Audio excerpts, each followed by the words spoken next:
In today's video, I'm going to teach you how to use password protection in the Microsoft OneNote app. Protecting your notes is essential, especially if you store sensitive information like personal plans, work details, or private ideas.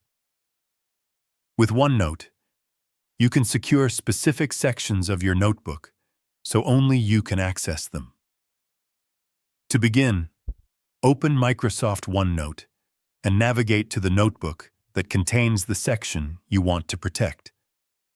It's important to note that password protection applies to entire sections, not individual pages, so make sure the content you want to secure is organized within a single section. Once you've located the section, right-click on the Section tab. A menu will appear with several options. From this menu, select Password Protection, and then choose Add Password. This will open a panel where you can create your password. Enter a strong password that's easy for you to remember, but difficult for others to guess.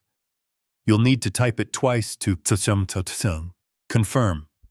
After that, click OK to apply the password. Your section is now protected, and it will automatically lock after a period of inactivity or when you close OneNote. When you want to access the protected section again, simply click on it. OneNote will prompt you to enter your password. Once entered correctly, the section will unlock, allowing you to view and edit the content as usual.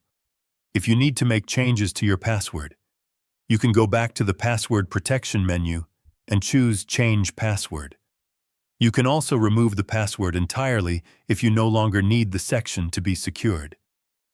Additionally, there's an option to lock all protected sections at once, which is useful if you're stepping away from your device.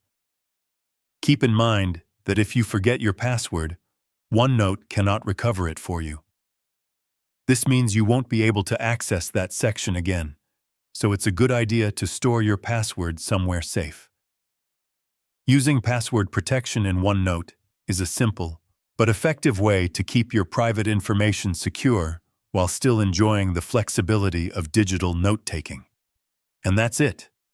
You now know how to use password protection in the Microsoft OneNote app to keep your notes safe and secure. If you found this video helpful, let me know in the comments. Give it a like, subscribe to the channel, and don't forget to hit the notification bell